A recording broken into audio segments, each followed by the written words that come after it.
যৌথ বাহিনীর হেফাজতে যুবদল নেতা হত্যার বিচার দাবি করে বিএনপি মহাসচিব মির্জা ফখরুল ইসলাম আলমগীর বলেছেন, মানুষ আর বিচার বহির্ভূত হত্যাকাণ্ড দেখতে চায় না, ন্যায় বিচার আইনের শাসন দেখতে চায়। বিএনপি চেয়ারপারসন বেগম খালেদা জিয়ার রোগ মুক্তি কামনায় দোয়া মাহফিল ও অসহায় মানুষের মাঝে উপহার সামগ্রী বিতরণ অনুষ্ঠানে তিনি এসব কথা বলেন। মির্জা ফখরুল বলেন, যে কোনো গণতান্ত্রিক দলকে বিএনপি স্বাগত জানাবে, তবে সরকারের থেকে দল গঠন করলে তা মানুষ মেনে নেবে না।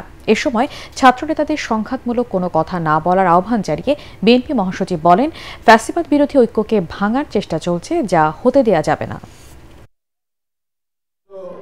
আমরা এতদিন হাসিনার বিরুদ্ধে কথা বলেছি, আমরা অন্যায়ভাবে গ্রেফতার করার বিরুদ্ধে কথা বলেছি, গ্রেফতার করে অন্যভাবে গ্রেফতার করে থানায় নিয়ে গিয়ে পিটিয়ে মেরে ফেলার বিরুদ্ধে কথা বলেছি, তাই না? এক্সট্রা জুডিশিয়াল কিলিং এর বিরুদ্ধে কথা বলেছি। দুর্ভাগ্যের কথা, গতকাল কুমিল্লায় আমাদের যুবদলের এক নেতাকে তুলে নিয়ে যাওয়ার পরে যৌথ বাহিনীতে সেই তারপর সকালেই মারা গেছে। আমরা পরিষ্কার করে বলতে চাই, এই ধরনের ঘটনা যেন পুনরাবৃত্তি না হয়। যারা এই ঘটনা ঘটিয়েছে তাদেরকে অবশ্যই বিচারের আওতায় নিয়ে আসতে হবে। আমরা আর এক্সট্রা জুডিশিয়াল কিলিং দেখতে চাই না, আমরা আর গুম হতে দেখতে চাই না।